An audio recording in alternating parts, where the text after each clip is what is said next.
Hello, I'm Annie Sloan. And I'm Tristan Merriam. And this is The Colourist. A podcast about colour and its influence on our lives. Yeah. This week, for the first episode of 2026, we are discussing your colour palette of the year ahead, which is very exciting and not something you've ever really done before. No, I've never done it before. So it's a new thing, which is great. Yep. But we're going to be focusing on 3 of your colours that are both chalk paints and wall paints, which we will talk about, and we'll introduce them shortly. But really, to acknowledge, first of all, the way this has come about, and that really is in response to Pantone's colour of the year, which isn't a new thing. That has been around for a long time.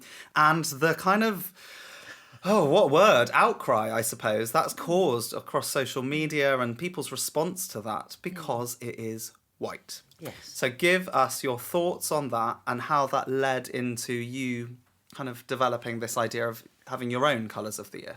Well, I liked doing it this time because I don't normally take any notice of Pantone because it's a bit of a colour.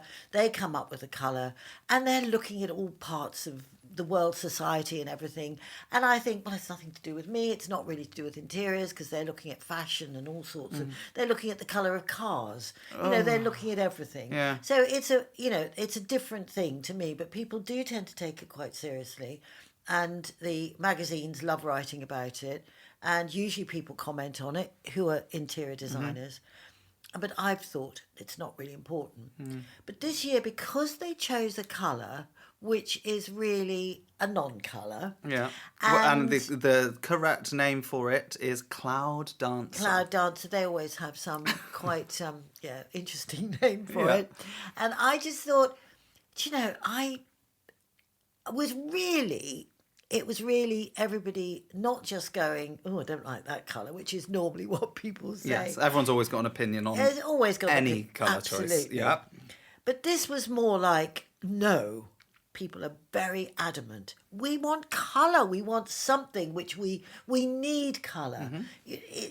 One person said, I mean, I quite like white, but I need colour. Yes, absolutely. What would a world be like without Pantone colour? colour of the year. There's a clue there. Yeah, in what it should be. Well, you could say that white is a colour. Okay, I'm not going to argue about that. No. But it's not what people wanted. It's what people feel. Clearly. I mean, the videos I've seen on social media, I've seen people burning the swatches and almost crying and just absolutely furious. Did you shed a tear and burn anything? No, what I went was, I am so thrilled. No, I couldn't care less. No. Shh, don't say that to Pantone. No, well, I think it's too late for that now. But you're not alone. I just felt, I'm so pleased because I've been banging the drum for colour for years. And, and I love all different sorts of colours, from pale colours to strong colours to everything. So this, for me, was a way to say, actually, people do want colour. They really do. And in, times have been difficult all over the world. We even need colour. We need colour even more. Absolutely. I mean, I suppose, to play devil's advocate, you could argue that their colour choice, and I haven't got the notes in front of me of what that colour description was, but wasn't it something like, we need tranquility and calm in this year ahead? It was something like that, wasn't it? So I suppose you could argue, yes, we do need calm and tranquility, but that can also come from proper colours, from more interesting combinations. And I think the way you've chosen 3 colours and 3 colours with an accompanying word is much more considered. It's you. We speak about a different colour every time, every episode, and we know now that there's a really strong meaning behind the name you give to these colours. And I think that links really well to the way you've brought in words to accompany the colours. So without further ado, enough waffling. What are the 3 colours and what are the words? Okay, well, Tyrian Plum is the first one, which I've been banging on about for weeks and weeks and weeks now. Tyrian Plum meaning creativity, and I'll talk about that. Let's have an applause for that. Great first choice, yeah. Primer Red, community, and Napoleonic Blue, well-being. Perfect. I think great, and I would like to talk about each one of them if we may, and learn more about the word, learn more about the colour. I mean, there have been specific podcasts we've recorded about some of these colours. In fact, all of these colours. All of them we've done. So you could go back and listen to the whole episode of the specific colour. But for today, we're going to touch upon each one and the meaning behind it, which is new, and find out more. So which one would you like to start with? Well, I'll start with Tyrian Plum. It's the first one, and it's about creativity. And I think, and I do say, when I started using Tyrian Plum, I went, oh my goodness, this is the colour I did not know I needed. And that's continued. And I just think it's got so much in it and so much growth that I can do in it, because I did not know that it could do so much. And I've just done a piece recently. I'm using it more and more as well, funnily enough, that you say that. And sometimes you're doing a project and you think, oh, I just need another colour. And often, at the moment, it's Tyrian Plum, which is the colour that just kind of slots in nicely with whatever colour palette I'm working on. It just seems to be, nice. I didn't really know I needed it, a bit like you. Yeah. Okay, and this goes with the word creativity. Yes. Okay. Well, I suppose it sparked my creativity, and I think it is a colour that sparks your creativity, because it starts you thinking, oh, how could I use it? What could I use it with? Oh my goodness, it goes with gold. Oh my goodness, it goes with capability green. It goes with olive. It goes with Svenska and all the greys. And so suddenly we're in different worlds, and I think it's been areas that I haven't really been in. But when I got there, I went, oh, I've been wanting to do this for a long time. So it's been eye-opener and wonderful and really great. And funnily enough, a lot of people have said, since I announced it, people have been going, oh, this, I've suddenly realised too. And it's gone down well. It's a zeitgeist thing. Maybe we all feel, it's quite rich. It's quite deep. It's quite comforting. And it's also quite luxurious, and maybe, we do need a little bit of luxury. We all need a bit of luxury, 100%. I mean, describe the colour in its true sense. We've said Tyrian Plum, but yes. I think people can probably put two and two together. It's a rich, plummy colour. It's the colour of aubergine, as we would call it in England, or eggplant, as you might call it in other countries. It's deep, and it's got a warmth to it. Is that how would you describe it? Yeah, absolutely. Yeah, and I think there's a word here that I've got written down, which is opulent, and which I think is a fantastic word. It is. It's beautiful. Anyway, but I think that really does sum up Tyrian Plum. Yeah. And this colour came out last year in 2025, which was part of your 35th year of celebrations. Yeah. We're now in the 36th year of celebrations in 2026. Amazing. But I think this could be the year, when this colour, really comes into its own, because you've chosen it as one of your three. Yeah. And therefore we're going to be seeing a lot more projects in it, and a lot more interior-based projects using it. Because these three colours, as I said at the beginning, are chalk paint colours and wall paint colours. So we are going to see more inspiring lifestyle shots of using this as a wall paint, which is exciting. Absolutely. And I've just actually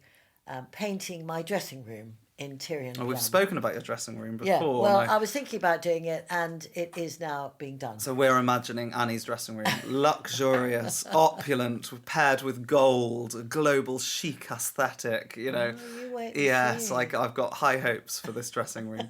But I love how this colour, you've paired it with the word creativity, because it sort of sparked a creativity in you. From not realising you needed this colour in your palette, which I think is really personal. Yeah. I think it's got that whole aspect of, the fact is that I'm going to use it with red. I have used it with red.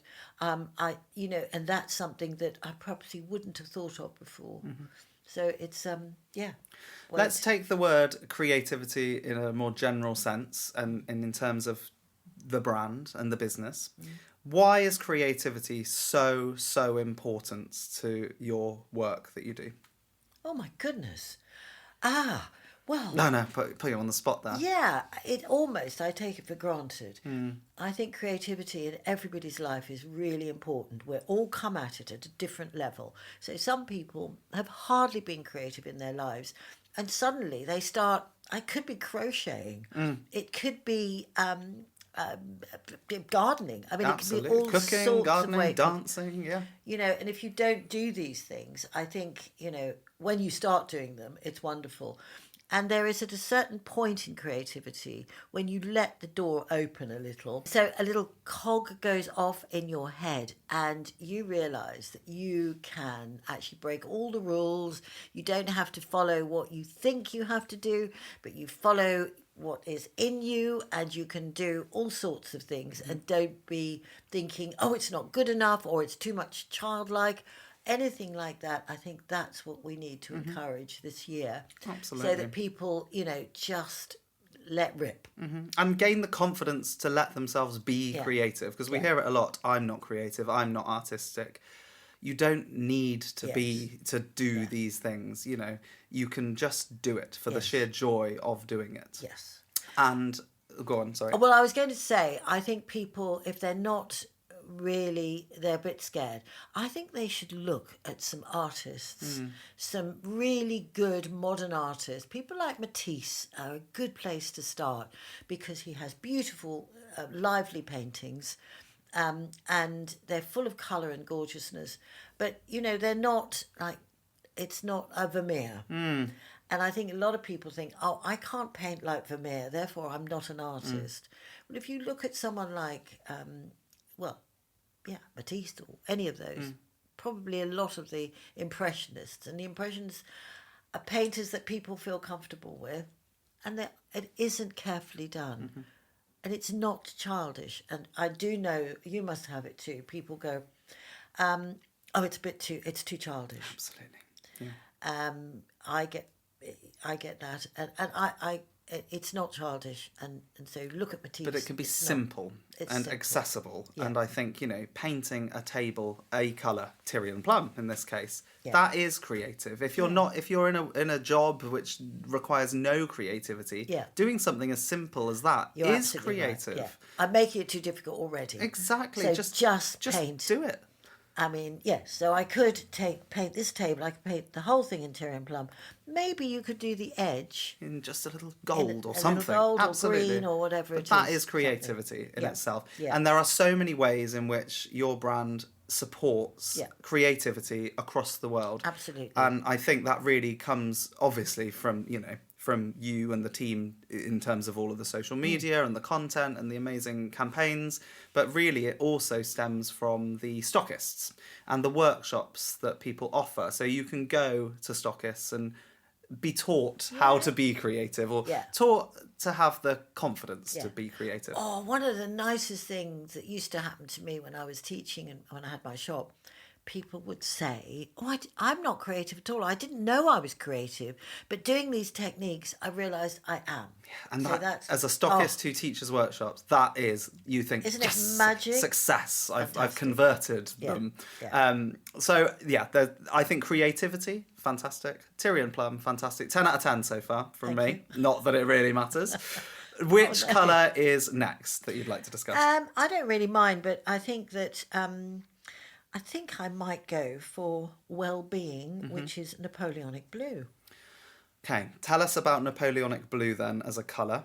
There's a lot of blues in the world. What sort of blue is Napoleonic? I think it's deep blue, and it's sort of the ocean, it's the sky, it's contemplative. Ooh. It's quite mellow. I find it very calming. And so I decided that I would make that my well-being colour, because I actually have it in my office, and my whole office is painted in Napoleonic blue. I've actually got an Antibes floor, but the lights are very low and dim. I find that very calming and very nice. And so I'm probably sort of slightly ADHD. Sometimes I think I might be. And so somewhere quiet like that gives me a place to just concentrate. Absolutely. And it's very mellow and lovely. I mean, deep blues anyway, they don't project out. Like reds and yellows project out. They make you poof. Yeah. They hit your eyes Yes. quickly. But blue doesn't, and especially a deep blue, it goes back. Yeah. So, you know, you look at the blue and I don't know where it ends. Where does it start? Where does it end? A bit like the sky and the sea. Exactly. Yeah. I love this quote here. So, in talking about your study, her personal retreat for clarity, balance, and rejuvenation. Oh, that's really nice. And some really important meetings. Yeah. But yeah, no, I think Yeah. that's really important. And I think that sums up the colour brilliantly. Again, this is a wall paint and a chalk paint, so this covers the whole range of things you'd like to paint. Yeah. In terms of well-being, why did you choose to make this word one of your 3 words for 2026? What is it? I mean, it's obvious. I know the answer. We all need to look after ourselves. But, well, ever since I started my painting, my paints, I've had notes and emails, messages, everything from people saying, thank you so much for your colour, your paint, your techniques, everything, because I've just been through a very difficult time and I've had the most heartrending emails, messages from people who it's taken them through all sorts of deaths and all sorts, and the painting has given them that place where they can get in the zone and just go somewhere nice. And that continues. I mean, so much so that sometimes I meet people and they hug me and burst into tears. I know, and I'm often there in the background thinking, oh gosh, don't cry in front of Annie. But you know what? You see it as this lovely thing, and it shows how much your paints, you know, the whole thing has affected people and their well-being. Yeah. Well, it goes with, use this, and here's one technique, or here's 2 techniques, and then, there's other techniques, and you can get into, or you just, as you say, just might paint it blue, or whatever. It doesn't matter. But there's something there for you to have a little journey with. Maybe you're painting, a parent died, you can take a piece of furniture and paint it. This happens to me very often. Not many of my parents, I've only got 2. Yeah. But people come into the shop and they... I mean, so many times this has happened. Yeah. They say, I've got this chest of drawers that I've been, you know, handed down to me, or my parents have died, or whatever it might be, and I'd love to paint it with chalk paint. And it's a brilliant way of them keeping a part of their history in their home, but changing it up and making it relevant for them. And I think well-being has sort of 2 sides, really. This is how I see it. I think there's the well-being factor of doing and the actual painting and the project itself and how good that is for you, really good. But there's also the idea of transforming a space or a piece of furniture to create an environment that generates well-being, like your office or you know, your living room, your bedroom, whatever it might be. And I think that's really important, and I think people should think more about their home and the spaces they need, what each space needs to be. So, for example, a bedroom. I think it's really important that your bedroom is calm and nice and done well, because you need to go there to relax, and that's really important. Again, with a lounge or a living room, you need it to be somewhere where you can relax. Yeah, that's absolutely right. So I see it as having 2 sides to the well-being strand, which are both equally important. Interestingly on that, looking at people talking about colour, they're saying, I think at one point people were buying and selling houses at a rate of knots. And so the estate agents, bless their cotton socks, would say, just have it white. And so because it's all white, it will sell easily. Yeah. And because now houses are more difficult to sell, people are going, well, actually, I'm going to be here now. I'm going to have to stay. I'm going to make it how I want it to. Absolutely. And so that is so true. Important. Yeah. And I hope that's true, because I think, you know, we're sick of these houses which have no personality. Oh, no. And, you know, I do think that, I mean, I know people find it nice and they say, I don't like colour. But I wonder if, you know, colour gives happiness. So last but not least, moving on to primer red and community. Yes. Tell us about primer red as a colour, because as I say, we have done this as an episode before, so people can go and learn more about it. But as a summary, what sort of colour is primer red? Oh, well, primer red is the earth. It is an earthy colour. It takes you your feet are on the ground. And I love that feeling. I mean, I often wear bare feet. Very Reiki. Yes, absolutely. And I think it's so interesting that primer red is through all societies and in all societies. Whether you've got your Venetian palace, which you'll paint probably with some Venetian red, which is a sort of a primer red. You might add some white and make it a bit pinky, or you might put it under your gold. So it's in the Venetian palace, in those gorgeous places. It's also in a somewhere like I talked about in New Mexico when I went to see Georgia O'Keeffe's house. That's all primer red. It's the earth colour. It's in Mexico. It's all through Australia. Africa. It's through Australia. It's in every country in the world, everywhere, at various ways. And it kind of unites us for that reason, I suppose. Yeah. Which sounds a little bit deep, but it is deep. It's good to be deep sometimes. I think we are all we are all one person. Absolutely. Are, yeah, and when you actually think about pigment in the earth, that certain continents were joined together at some point and now separated, that literally is what that is, really. Yeah, it is. I think that's great. And how does that link to community then? Well, the fact is that we are all one, and this is a colour that unites us all. It isn't, something that you only find in one society or in one sort of interior. It's in every colour. And I love the fact that I can use it in one way and it looks sort of quite African. I did a piece some time back last year which was inspired by some African huts, and it's using, of course, primer red. And then another time I'll be doing something and it will be something which is, like the Venetian Palace. You do use it a lot in your painting, I think. I think it's a colour to me that I really associate you with. Right.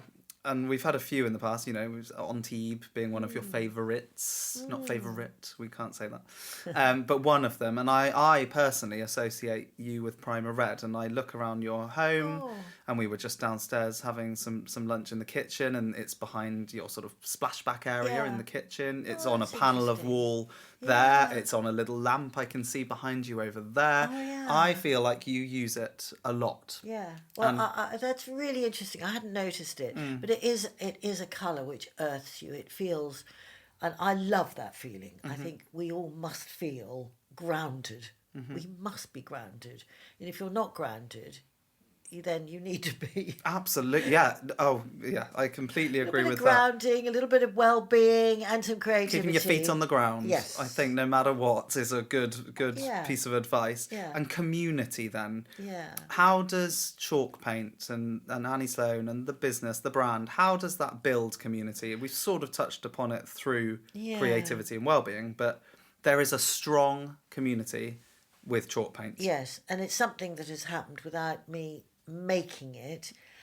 I did sort of, but I didn't realise what it would grow into. What I did was I wanted all the stockists to be talking to each other, united. And they do. And they do talk to each other. We do, yeah. Yeah, you do. You are a stockist.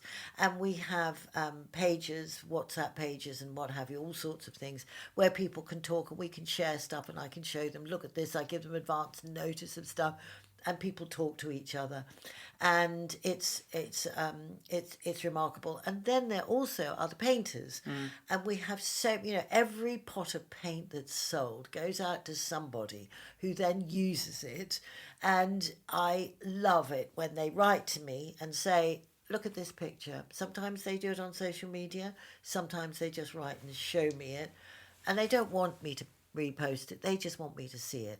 And so that and to tell you about the impact it's had, I suppose, on their creativity, their well-being, potentially their community. And I'm happy for it to be simple or complicated. I love it when someone's just said, this is my grandmother's piece and I painted it primer red, and look at that, isn't it beautiful? It must be very wonderful, actually, for you to have this constant stream of messages of a similar nature, because you must feel deeply proud, actually, that has such strong roots now. And Yeah. for me, as a little share personally, for me, I never imagined when I started this journey of being a painter first, then a stockist, and, you know, with the shop and everything. I never dreamt it would lead to delivering workshops and teaching and retreats that we do and all of that kind of thing. But for me, the most unexpected outcome to this whole journey is the sense of community, because I feel it so strongly. Every person I've met on my own workshops, people we've met through retreats over the years who then come back again, and they're just part of your life, and you're connected through social media and maybe in-person events and things. And I feel like I'm part of such a strong community, and it is all down to the paint and the.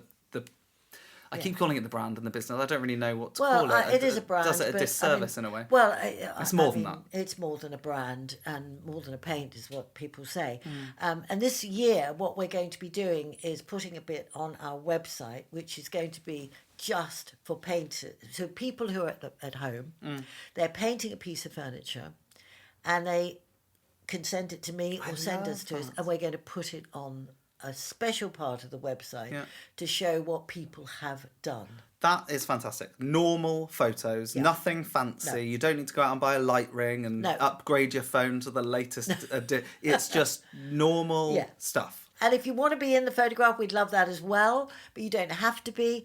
And you don't even have to say who you are. I mean, what would be lovely if it says, I'm Sam from Idaho, or I'm Joan from Adelaide. It really doesn't matter. What I want to do is have people's work, and it, as I say, as you've said, it's not about fancy. And build that sense of community even more, because it is very strong there already. I'm not saying I see everything. Well, not everything. I see an awful lot. Gosh, that sounds a bit I see everything. ominous. I see everything. Yeah. No, I see lots of stuff that people paint, and someone said to me, "Oh, I'd love to see what other people paint."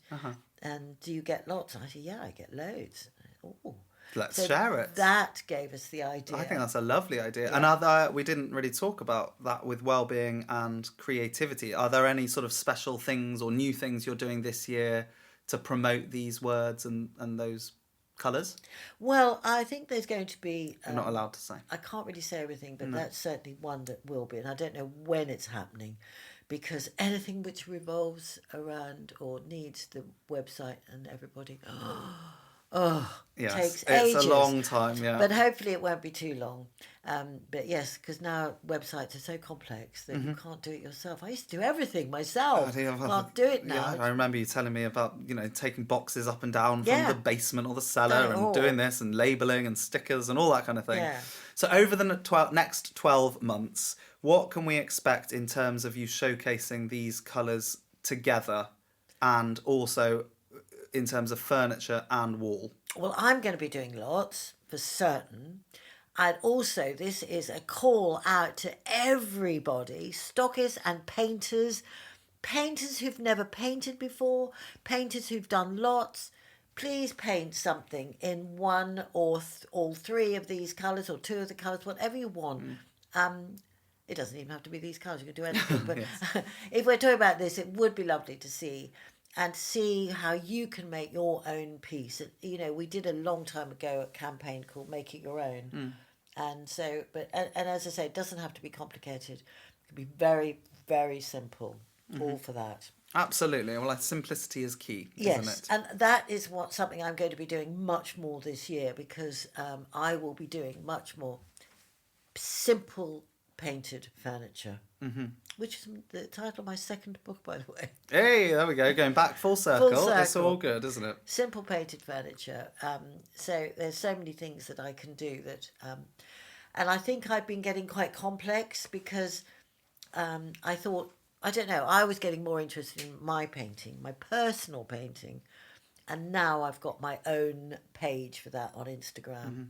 So that is where that's going. And so all that sort of funny, creative energy that I want to do with my own paintings, that will be there. And we'll be seeing a lot more of that, hopefully. Well, that's up to people. I don't want to... No, but I think people who listen to this podcast will be very interested in that because it's another strand of you and your personality and everything. It's just a bit connected. more complex or different, or it's not simple painted furniture. No. It's canvases. And the canvases are being painted with my paint, which is really, I think for me, it was a huge thing I hadn't realised. Oh gosh, it is wonderful on canvas. It is absolutely amazing on canvas. It's phenomenal for me. So that's there, and that's on anniesloan.art on Instagram. And so pay a visit, and if you want to go, run away because you're like, oh no, that's fine. Expect the unexpected, and it's great. I think it's really exciting. Yeah, if anybody wants to buy anything, of course, that's a different plug. matter. Yeah, definitely. Speak to her agent, darling. Yes, he's in America. It's all very posh. Well, there we go. Pantone, Cloudy Dancer, or whatever it was called, white, or a much more considered, well thought out selection of 3 colours with 3 words to accompany. Yeah. I know what my preference would be, and I'm sure people would agree that your choices here are much more considered and much more exciting, and we need them. Yes. And it's been described as a bold, positive palette for a bold, positive year. Yeah, that was my thought. And I know that some people will find these colours far too strong. Just add some white and make it lighter. That's all you need to do. Don't worry about it. Or embrace them. Or embrace them. And, embrace Or that. you do, as I've always said, if you like those 3 colours but couldn't use them, do your pale background or your white background, do your Cloud Dancer. Oh, but yes. do some... It's got its place. It's got its place. And do some, a vase, a painted lampshade.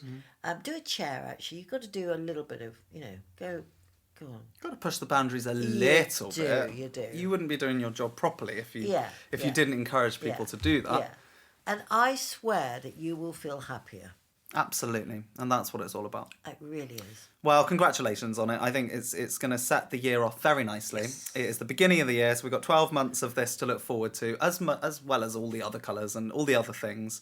But here is to a very successful and happy 2026. Thank you. Happy You New too. Year, everybody. Yeah, Happy New Year to everybody. Let's make it bold, positive and creative. More bold? I don't know. Positive, bold, positive, creative. Yeah, all of the things. Thank you very much. See you soon.